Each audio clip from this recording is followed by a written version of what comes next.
2026년 7월 마지막 주 거룩한 주일 예배를 주님 일러주신 기도를 함께 드리심으로 예배를 시작합니다. 너희는 이렇게 기도하라. 하늘에 계신 우리 아버지여, 이름이 거룩히 여김을 받으시오며 나라의 마옵시며 뜻이 하늘에서 이룬 것 같이 땅에서 이루어지리이다. 오늘날 우리에게 일용할 양식을 주옵시고 우리가 우리에게 죄 지은 자를 사하여 준 것 같이 우리의 죄를 사하여 주옵시고 우리를 시험에 들게 하지 마옵시며 다만 악에서 구하옵소서. 대개 나라와 권세와 영광이 아버지께 영원히 있사옵나이다. 아멘. 주보에 있는 찬양으로 주님 앞에 나아갑니다. 크신 주께 영광 돌리세. 오늘 찬양의 무대로 나아갑니다.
시편 47편 말씀을 한 절씩 교독합니다. 너희 만민들아 손바닥을 치고 즐거운 소리로 하나님께 외칠지어다. 지존하신 여호와를 부르시고 온 땅에 근거하니 되시리로다. 여호와께서 만민을 우리에게 나라들을 우리 발 아래에 복종하게 하시며 우리를 위하여 기업을 하시나니 보살하신 야곱의 나라다. 하나님께서 즐거운 함성 중에 올라가시며 여호와께서 나팔 소리 중에 올라가시도다. 찬송하라 하나님을 찬송하라. 찬송하라 여호와를 찬송하라. 하나님은 온 땅의 왕이심이라 지혜의 시로 찬송할지어다. 하나님이 백성을 다스리며 하나님의 거룩한 보좌에 앉으셨도다. 온 나라의 고관들이 모이며 아브라함의 하나님의 백성이 되도다. 세상의 모든 방배는 하나님의 것이며 그의 높임을 받으시리로다. 아멘. 자리에 작성하시겠습니다. 찬송가 15장 찬양. 오늘 이 찬양으로 하나님 앞에 영광 돌리고 드려지는 예배를 위하여 최일용 목사님 기도하시겠습니다.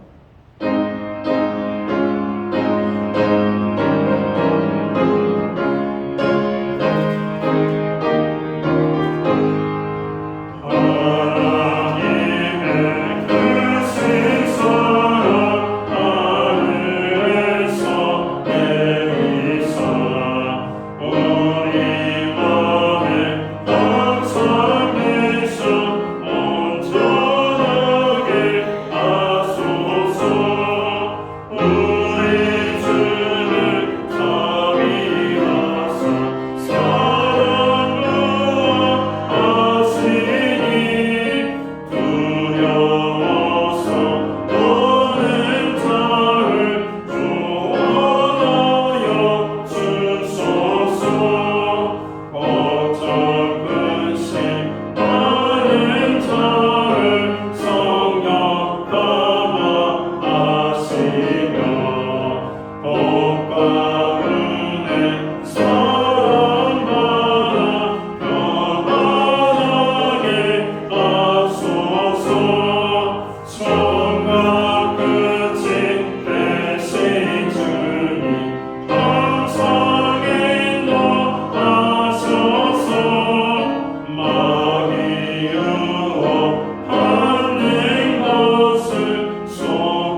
지속되는 폭염과 한치 앞을 알 수가 없는 폭우 속에서도 저의 생명과 건강의 눈동자처럼 지켜주시고 거룩한 주님의 성소로 불러주시니 참으로 감사합니다.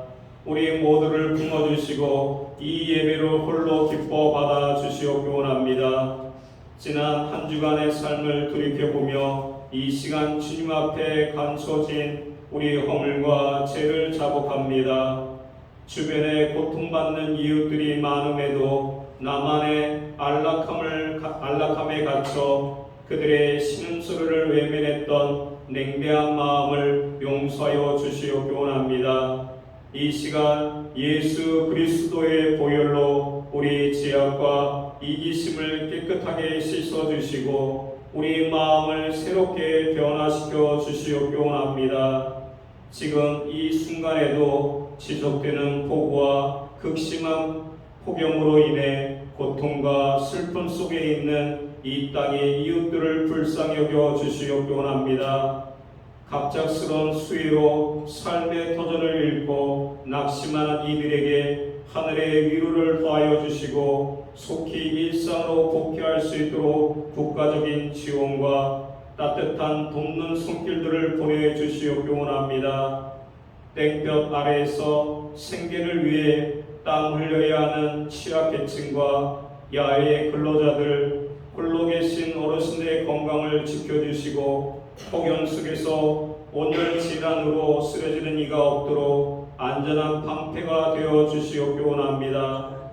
다음 세대를 믿음의 사람으로 세우기 위해 준비하고 있는 여름 성경학교 위에 성령으로 함께하여 주시옵기 원합니다. 이 시간 하나님의 생명의 말씀을 들고 단위에 서신 한임 목사님을 성령의 권능으로 붙들어 주시옵기 원합니다. 선포드린 말씀을 통해 지치고 상한 우리의 영혼이 새 힘을 얻게 하시고 세상의 풍박 속에서도 흔들리지 않는 굳건한 믿음을 갖게 하여 주시옵소서. 예배를 위해 보이지 않는 곳에서 땀 흘려 봉사하는 모든 손길을 위해 하늘의 크신 상급과 평화를 채워 주시옵기 원합니다. 우리를 모든 고난 속에서 건져주시는 예수 그리스도의 이름으로 간절히 기도합니다. 아멘.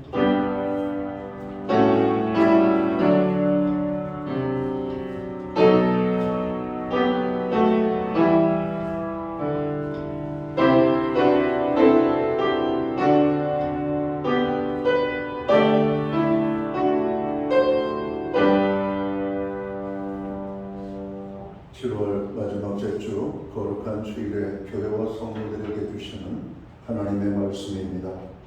함께 보실 주의 말씀은 신약성경 186면 사도행전 1장 6절 말씀에서 9절까지의 말씀입니다.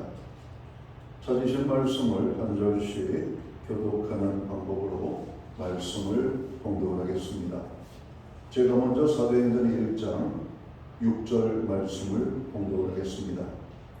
그들이 모였을 때 예수께 여쭈어 이르되 주께서 이스라엘 나라를 회복하시니 이때니까 하니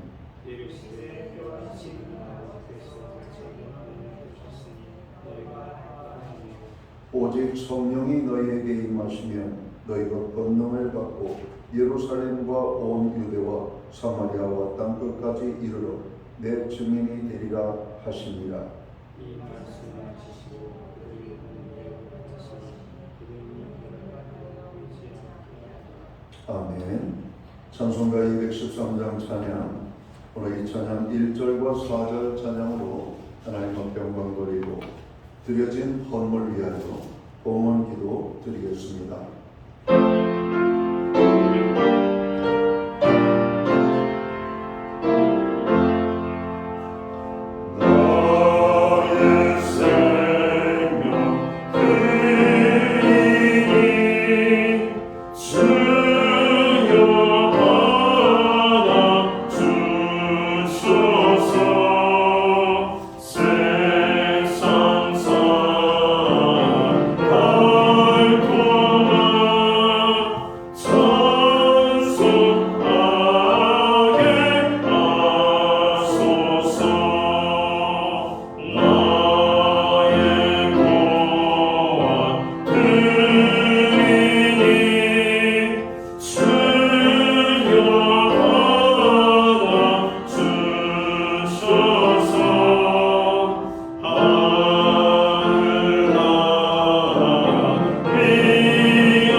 드려진 헌을 위하여 봉헌기도 드리겠습니다.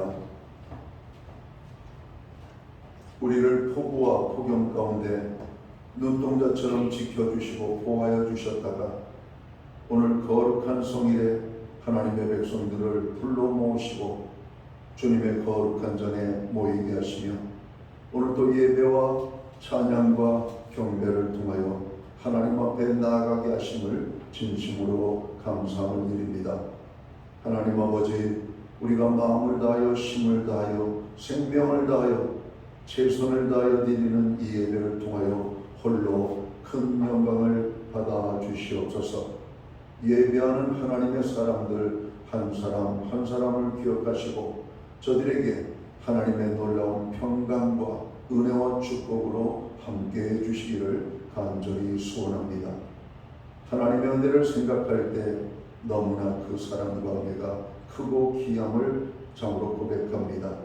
특별히 우리가 필요한 모든 것들을 때를 따라 공급하시고 풍족히 부어주신 하나님의 은혜를 찬양합니다. 그 은혜를 감사하며 오늘 정성된 헌물로 봉헌의 예물을 올려오니 이 예물을 기쁘시게 흠령하여 주옵소서. 11조의 예물, 각종 제목의 감사의 예물, 목적성 헌물들과 주일헌금으로 주님 앞에 나아갑니다. 드려진 모든 손길들을 받으시고 저들을 축복하시되 하늘의 복과 땅의 복을 부어주시며 영육간의 강건함과 간구하여 부르짖는 기도의 응답과 손대생하는 모든 일에 선한 아름다운 열매들이 풍족히 맺히게 하여 주옵소서. 가정에는 화목을 주시옵소서. 우리의 일터와 기업과 산업의 현장에는 100배, 60배, 30배의 결실이 있게 하여 주시옵고 선물로 주신 우리의 자녀들의 삶 속에는 하나님 함께 하심으로 인하여 아름다운 간증의 축복의 고백이 넘쳐나게 하여 주옵소서. 교회로 하여금 온 성도들로 하여금 중보기도 하게 하심을 감사합니다. 세계와 열방을 위하여 나라와 민족을 위하여 교회와 온 성도들 특별히 고난 중에 있는 형제자매 지체들을 위하여 그리고 우리의 가정과 자녀들을 위하여 기도하게 하심을 감사합니다. 특별히 처처에 격화되고 있는 전쟁 그리고 지진과 자연재해 기후환경으로 인하여 나타나는 여러 가지 재앙들이 하나님 오늘 이 땅의 백성들을 고통스럽게 하고 있습니다. 특별히 스페인과 프랑스에서 일어나고 있는 국가 비상사태가 선포된 산불이 속히 진화되어져서 수많은 인명과 재산이 보호되게 하여 주시옵소서. 하나님 오늘 우리의 중보기도에 귀를 기울이시고 들으시는 줄을 믿습니다. 우리의 기도에 함께하여 주옵소서. 특별히 교회 안에 형제자매의 고난과 연약함 속에 있는 자들을 위하여 우리가 기도하오니 저들을 치료하시고 저들을 세우시며 저들에게 큰 하나님의 능력이 함께하여 주시기를 간절히 소원합니다. 우리의 가정들을 세워주심을 감사합니다. 우리의 가정들이 여호와를 경외하는 가정, 하나님의 말씀에 순종하는 가정, 하나님의 기쁨을 위하여 쓰여지고 쓰임받기 원하는 우리의 가정들이 되기를 간절히 소원합니다. 하나님 아버지, 우리가 마지막 때를 살아가고 있습니다. 더욱더 믿음의 믿음을 견고케 세움을 입을 수 있도록 주께서 붙잡아 주시고 하늘의 신령한 은혜들을 부어 주시옵소서. 우리에게 드릴 수 있는 환경과 믿음으로 드리게 하심을 감사합니다. 드려진 헌물 사용되는 곳에 주님의 영광이 주님의 나라 확장을 위하여 주의 복음이 땅끝까지 전파되는 일에만 아름답게 쓰여지게 하여 주옵소서. 하나님, 이 시간 약속의 말씀을 기억합니다. 오늘 예배로 영광을 돌리는 주의 모든 자녀들에게 만복의 근원이 되시는 하나님의 축복이 넘치도록 임하게 하여 주시옵소서. 이 모든 말씀을 우리 구주 예수 그리스도 이름 받들어서 감사드리옵고 봉헌기도 드리옵나이다. 아멘.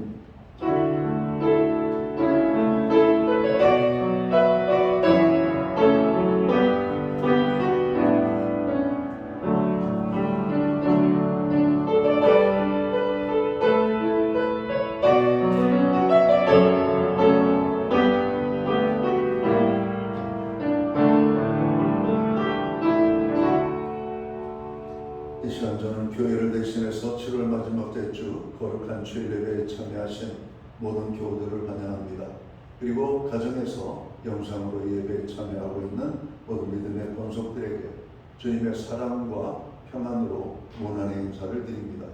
앞에 계신 분들 또 좌우에 계신 분들 서로 축복하는 사랑의 인사 함께 나누도록 하겠습니다. 반갑습니다. 축복합니다.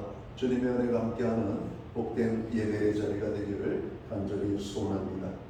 많이 무더웠습니다. 또 폭우도 많이 내렸습니다. 하나님께서 지켜주신 그 은혜를 우리가 감사하며 더 감격스러운 예배의 자리가 되기를 간절히 바랍니다. 예배 회복이 삶의 회복입니다. 항상 예배에 힘쓰는 모든 성도들 되기를 바랍니다. 교회 중보기도에 늘 함께 해주셔서 감사합니다. 휴가철이 되었습니다. 개인의 건강과 무엇보다도 안전에 유의를 하셔서 어려움이 없도록 해주시면 좋겠습니다. 나라를 위하여 우리가 기도해야 되겠습니다. 정말 많은 국가적인 위기와 여러 가지 문제들이 산적해 있습니다. 정말 우리가 이 나라를 위하여 기도하지 않으면 이 나라가 어디로 갈지 정말 감히 종잡을 수가 없는 그런 모습을 우리 주변에서 우리는 너무나 많이 보고 있기 때문에 그렇습니다. 나라의 위기관리, 안정을 위하여 또 경제 회복과 청년들의 정으로 미래 문제가 아름답게 해결이 될 수 있도록 위하여서 기도해 주시고 또 수해로 인하여 재난을 당한 많은 분들을 위하여 기도해 주시면 고맙겠습니다. 오늘 예배 후에는 목양실에서 운영한 모임이 있겠습니다. 목장 모임은 8월 23일 주일까지 방학을 맞이하고 있습니다. 교회는 매주 수요일마다 온라인 성경 공부를 제공하고 있습니다. 금주는 침례에 대하여 공부를 하겠습니다. 2026년도 교회 여름성경학교가 8월 8일부터 9일까지 양일간에 걸쳐서 진행됩니다. 먼저는 우리 아이들을 교회에 보내주시고 또 보내주신 아이들을 잘 가르치고 돌볼 수 있도록 많은 또 후원자들 그리고 돕는 손길들이 있게 되기를 바랍니다. 특별히 교사와 간식 등으로 지원을 하실 분들은 담당 사역자에게 연락을 주시면 되겠습니다.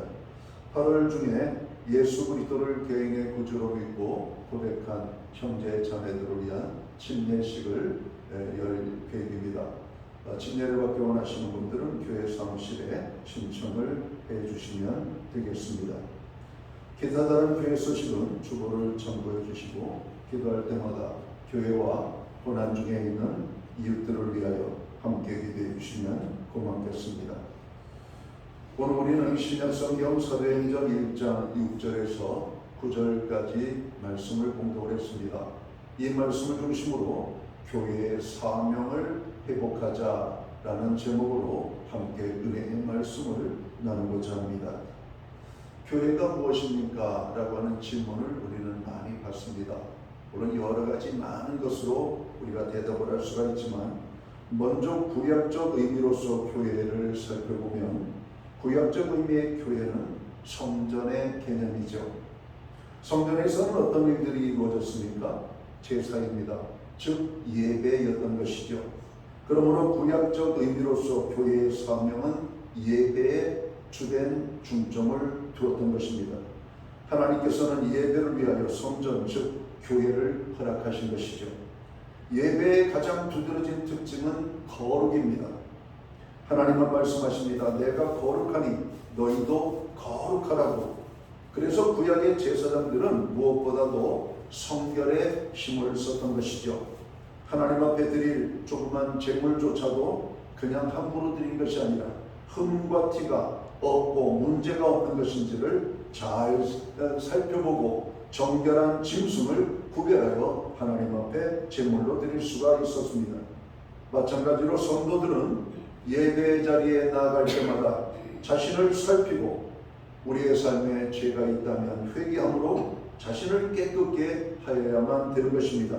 그리고 하나님 앞에 신령과 진정으로 예배하는 일에 집중해야 할 것입니다. 다음으로 신약적인 의미로서의 교회를 살펴보면 신약적 의미로서의 교회는 예배와 선교라고 말할 수가 있을 겁니다. 특별히 선교적 사명을 빼놓고는 신약적 교회를 우리가 말할 수 없을 겁니다. 즉 교회는 예배와 선교적 사명을 감당하기 위하여 존재하는 것이죠. 그런 이유로 교회는 선교적 사명을 선택적인 것이 아니라 사명으로 받고 사명으로 감당해야만 하는 것입니다. 교회의 본질은 예배와 선교에 있습니다. 사도행전 1장 8절은 이렇게 말합니다. 오직 성령이 너희에게 임하시면 너희가 권능을 받고 예루살렘과 온 유대와 사마리아와 땅끝까지 이르러 내 증인이 되리라 하시니라. 오늘 이 사도행전 1장 8절 한 절의 말씀이 왜 교회가 선교적 사명을 책임져야 되는지를 분명하게 선언하고 있는 것입니다. 지금까지 우리 신약교회는 부족하지만 선교에 힘쓰며 믿음으로 해외와 국내 선교를 기도하며 물질로 후원하며 선교의 부르심에 순종해 왔습니다. 특히 저희 교회는 총회와 지방회 그리고 베티스트와 기도원협회 같은 기관을 후원하고 해외 선교지 3곳 그리고 국내 선교지 등을 후원하고 1년에 한두 번 목적 헌금을 감당하고 있습니다. 이러한 선교 사역은 우리들의 헌신으로 전적으로 이루어진 것이죠. 하나님께서는 우리 교회의 선교로 미자리 교회가 힘을 얻고 해외 선교 사역에 쓰여지는 것을 기뻐하신다는 것을 우리가 알아야 할 것입니다. 지금은 그 어느 때보다도 경제적으로 어려운 시간들을 맞이하고 있기 때문에 선교에 참여하기 위해서는 믿음의 결단과 헌신이 필요하다고 생각이 됩니다. 그러면 왜 우리들이 선교를 외면하지 않고 해야 하는지에 대한 성경적인 교훈을 몇 가지 나누고자 합니다. 먼저는 교회와 성도는 어두운 세상에 빛을 비추어야 하기 때문에 그렇습니다. 구약 성경 이사야 60장 1절은 이렇게 말하죠. 일어나라 빛을 발하라 이는 내 빛이 이르렀고 여호와의 영광이 내 위에 임하였음이니라. 여러분 지금으로부터 2700년 전에 이사야 선지자가 외친 메시지입니다. 세계를 향하여 하나님의 백성들이 오늘 빛의 역할을 감당하라고 선포하고 있는 것입니다. 이 세상은 죄로 가득하여 영적인 어두움에 덮여 있습니다. 오늘 이 시대에도 많은 선지자 이사야와 같은 사람들이 등장해야만 하는 것이죠. 애굽이 나일강을 중심으로 위대한 문명을 이루는 업적을 이루었지만 그들은 우상 숭배와 영적 어두움으로 말미암아 하나님의 진노의 대상이 되었던 것을 우리는 기억합니다. 바벨론이 역시 마찬가지입니다. 세계의 지배자로서의 권력을 그들이 누렸지만 오늘 그들이 우상 숭배의 만연함으로 바벨론이 심판을 받게 되는 장면들을 보게 됩니다. 어두운 세상에 빛을 비추는 사명을 위하여 하나님께서는 그들의 종들을 보내셔서 회개하고 돌아오게 하셨습니다. 구약에서 대표적인 선교사로 부름을 받은 인물이 있다면 바로 요나 선지자일 겁니다.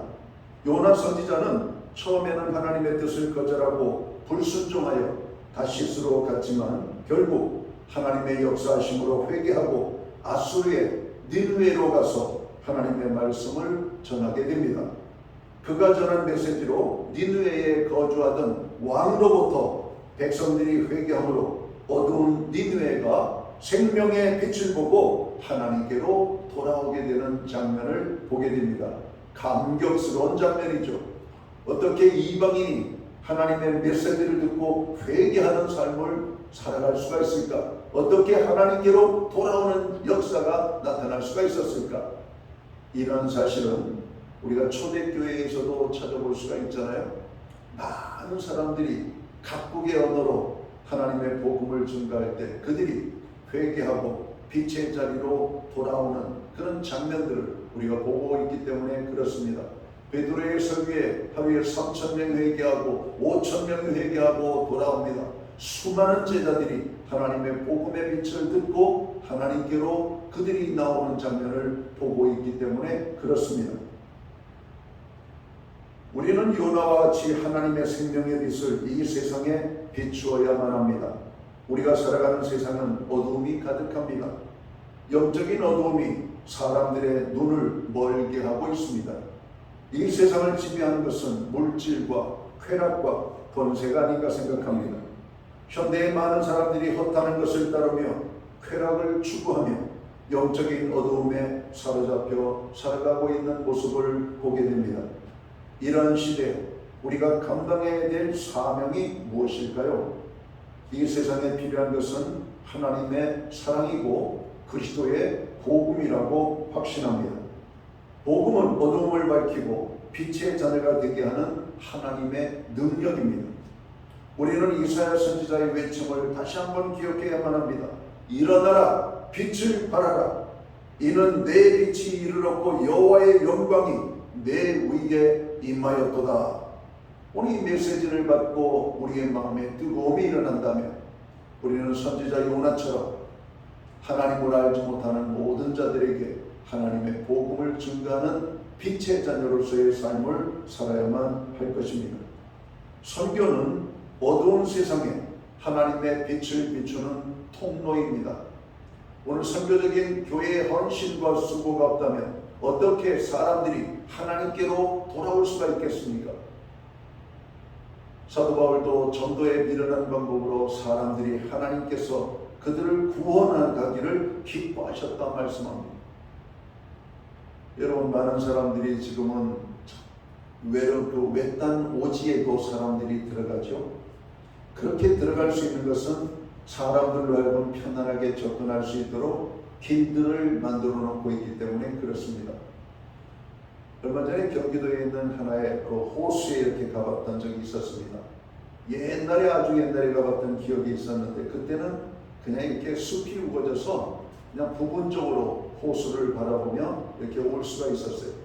근데 최근에 가니까 호수 그냥 온 둘레를 사람들이 걸어다니기 좋게 하는 길들을 만들어 놨어요. 아주 고속도로를 만들어 놨어요.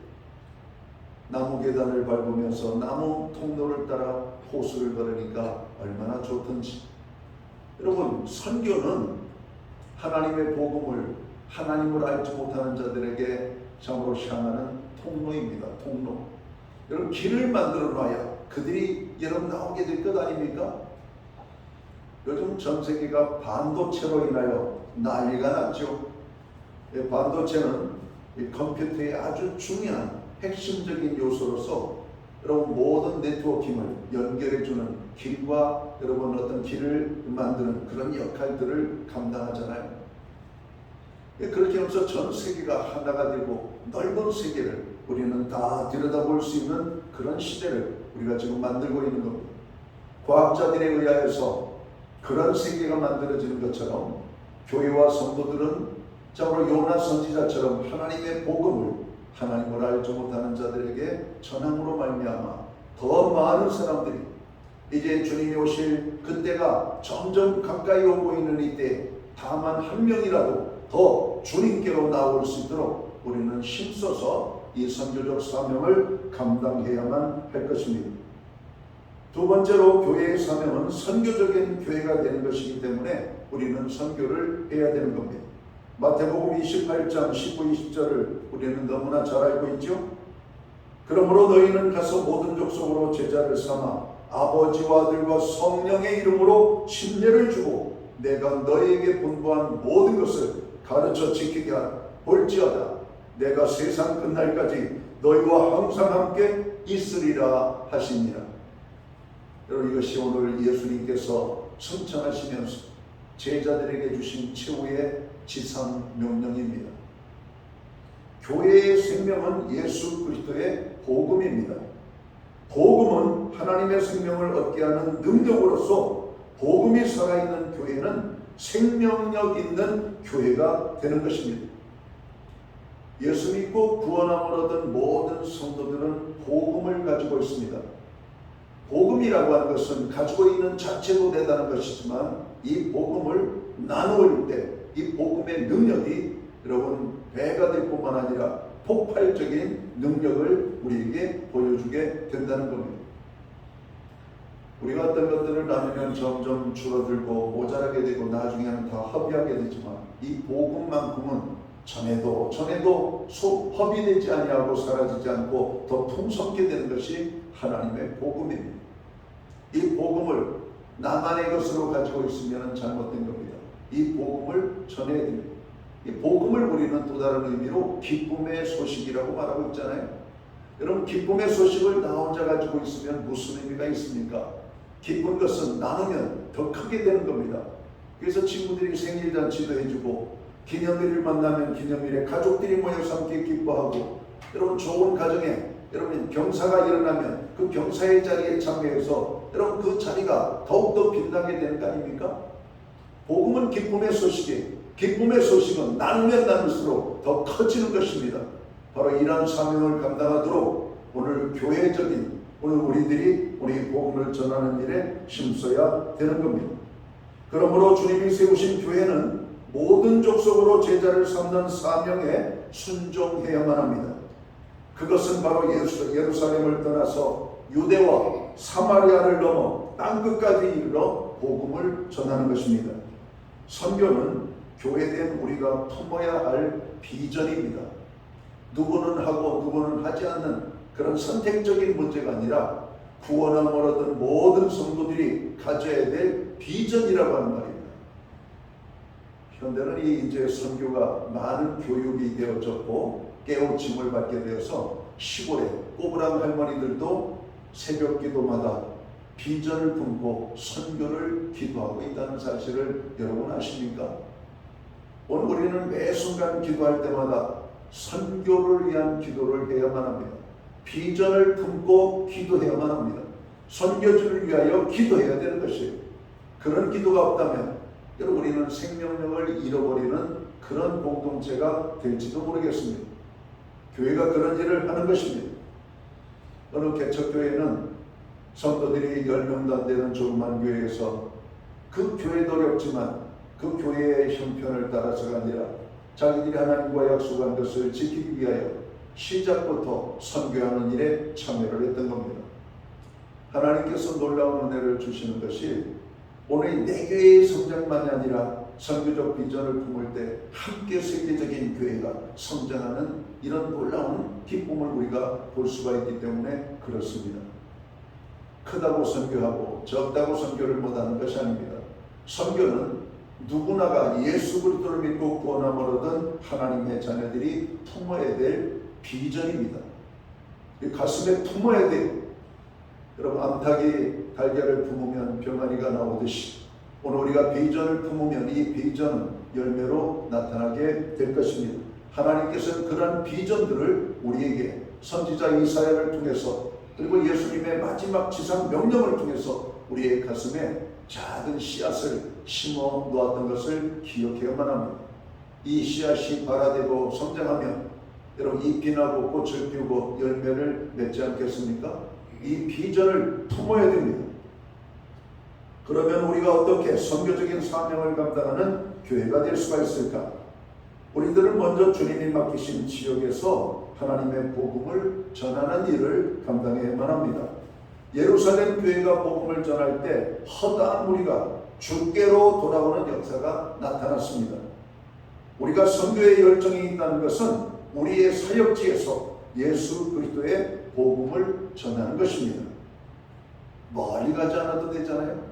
사람이 없다면 사람을 만나기 위해서 우리가 멀리 가야 되지만 우리가 살고 있는 도시사회 속에서는 어디든지 사람이 너무나 많잖아요. 너무나 많은 사람들 속에서 우리가 가만히 있다면 잘못된 것은 아닐까? 예수 그리스도의 복음을 전하는 것이 오늘 우리가 해야 될 일들입니다. 교회가 해야 될 일이 복음을 전하는 첫걸음은 기도하는 것이죠. 그리고 작은 전도지를 나누는 것입니다. 전도지를 나누는 것은 크게 어려운 일이 아니죠. 그리고 전도지를 나누는 훈련을 통해서 우리는 복음을 구체적으로 전하는 것들을 배우게 될 것입니다. 복음의 열정이 생기고 복음의 감격들을 우리가 보게 될 것입니다. 우리가 구원을 받아 하나님의 크신 은혜에 감사한다면 우리는 입을 열어 예수 그리스도의 복음을 전하는 일에 힘을 쓰게 될 것입니다. 또한 우리는 선교를 위한 사역을 멈추지 말고 이례적인 사건이 아니라 지속적으로 계속 해야만 한다는 것입니다. 해외 단기 선교는 교회가 해외 선교지를 방문해서 다양한 사역을 통하여 선교지에 복음을 전하는 사역입니다. 해외 선교지를 방문하여 선교사님들의 사역을 협력하고 격려하는 것은 단기 선교의 아주 중요한 부분이기도 하지요. 우리는 국내에 머물러 있기 때문에 선교지의 기후와 음식 그리고 그들의 문화 등에 대하여 잘 이해하지 못합니다. 선교사님들이 선교지에서 고난을 받으며 포기하지 않고 교회를 세워가는 모습은 우리가 존경해야 될 부분들이 아닌가 생각합니다.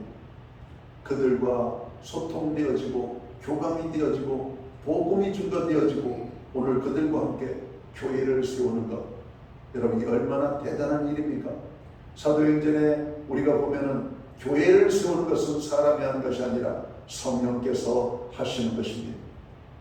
성령의 음성에 순종하고 성령을 따라 우리가 순종하면 하나님의 사람들을 보내주시고 예수 믿게 하시고 교회를 이루게 하시는 것입니다. 그래서 교회가 성령을 따라 우리가 나아가면 놀라운 일들을 우리가 경험하게 되는 것이죠. 우리 교회도 앞으로 단기 선교가 활성화되어 성도들이 자발적으로 해외 선교지에 방문하여 선교하며 타 문화를 이해하며 더욱 선교적인 교회로 변화될 것을 저는 확신합니다. 특히 해외 선교지를 방문하여 작은 사역에 참여하는 것은 우리의 지경이 넓어지는 좋은 기회가 될 것입니다. 특히 우리는 선교를 위하여 기도하고 물질로 더 많이 후원하는 교회가 되어야 할 것입니다. 빌립보서 4장 18절을 보면 내게는 모든 것이 있고 또 풍족한지라 에바브로디도 편에 너에게 준 것을 받음으로 내가 풍족하니 이는 받으실 만한 향기로운 제물이요 하나님을 기쁘시게 한 것이니라. 사도 바울은 고백합니다. 안디옥 교회는 바울과 바나바를 파송하면서 그냥 보내지 않았습니다. 그들의 선교에 필요한 모든 것들을 여러분 감당하고 그 비용을 부담을 했습니다. 하나님의 사람이 선교하기 위하여 많은 물질이 필요했기 때문에 그랬던 것이죠. 빌립보 교회는 사도 바울이 감옥에 있을 때 그의 필요를 에바브로디도를 통하여 공급했습니다. 그리고 바울은 빌립보 교회의 헌신이 하나님 앞에서 향기로운 제물로서 하나님을 기쁘시게 한 것이라고 고백합니다. 교회가 물질로 헌신하여 선교지에 후원하는 것은 하나님을 기쁘시게 하는 것입니다. 주님과 동행하는 삶을 살면 필연적으로 주님을 기쁘시게 하는 삶이 나타납니다. 주님이 기뻐하시는 것이 참으로 많이 있겠지만 예배와 선교보다 더 기뻐하는 것은 없을 겁니다. 하나님을 예배하는 것, 주님이 얼마나 기뻐하시겠어요? 하나님의 복음을 땅 끝까지 전파하는 일에 헌신하고 우리가 희생하고 오늘 우리가 쓰여진다면 오늘 주님이 얼마나 우리 교회와 성도들을 인하여 기뻐하시겠습니까? 우리가 작은 선교에 동참하는 것은 주님을 기쁘시게 하는 것입니다. 그리고 선교의 비전을 품고 기도하는 사람들은 바로 이런 삶을 사는 사람들이 될 것입니다. 때로 우리들의 선교의 헌신이 열매가 보이지 않을 수 있습니다. 그리고 우리가 헌신한 수고에 대하여 선교지에 흔적이 남지 않을 수도 있습니다. 그러나 우리의 헌신과 수고는 하나님의 마음에 새겨지고 있음을 알아야 할 것입니다. 하나님께서는 44년 전에 우리 신약교회를 세우시고 구원함을 받은 성도들을 예배자로 서게 하시며 우리를 복음 전도와 선교에 이제까지 사용을 하셨습니다. 바라기는 마지막 때를 살아가는 우리 신약교회와 성도들이 더욱더 주님의 나라가 확장되고 복음의 지경이 넓어지는 이 놀라운 역사에 쓰여지기를 간절히 주님의 이름으로 축원합니다. 그리고 이 일에 함께함으로 놀라운 하나님의 은혜와 축복을 누리는 우리 모두가 되시기를 소원합니다. 사랑하는 성도 여러분, 예배에 항상 힘쓰십시오. 그리고 선교에 헌신하는 하나님의 사람들이 되십시오. 하나님이 놀랍게 교회와 우리들을 축복하실 것입니다. 기도하겠습니다. 하나님 아버지, 세상은 물질과 쾌락과 권력의 욕망에 빠져 그것을 향하여 나아가고 있습니다. 그러나 이 땅에 세우신 교회와 먼저 구원의 감격을 경험한 하나님의 백성들은 하나님의 사명에 집중하여 살게 하여 주옵소서. 예배에 힘쓰고 선교의 비전을 품을 뿐만 아니라 선교하는 일에 우리가 직간접적으로 함께함으로 말미암아 하나님의 기쁨이 되고 하나님의 놀라운 축복을 경험하는 교회와 성도들이 되게 하여 주옵소서. 그렇게 살기로 다짐하는 주님의 몸된 교회와 성도들에게 한량없는 은혜와 축복으로 함께하여 주옵소서. 선교의 비전을 품게 하여 주시옵소서. 작은 부분부터 우리가 힘써서 오늘 선교하는 일에 참여케 하여 주시고 그 일에 열매를 맺는 일에 힘쓰게 하여 주옵소서. 그리하여서 성령이 함께하는 교회, 하나님의 생명력이 넘치는 교회, 하나님이 축복하는 교회가 될 수만 있도록 저희 모두를 주관해 주옵소서. 예수님 귀하신 이름으로 기도하옵나이다. 아멘. 자리에서 다 함께 일어나셔서 찬송가 210장 찬양 1절과 3절 찬양 드리고 축도함으로 오늘 예배를 마칩니다.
기도드리겠습니다.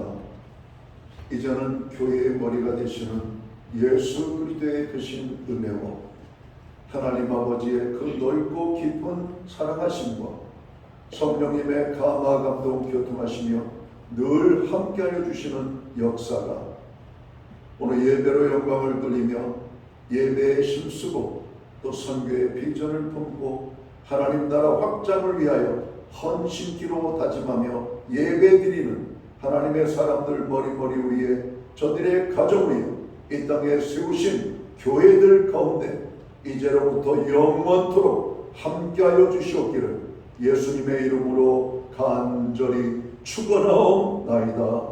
아멘.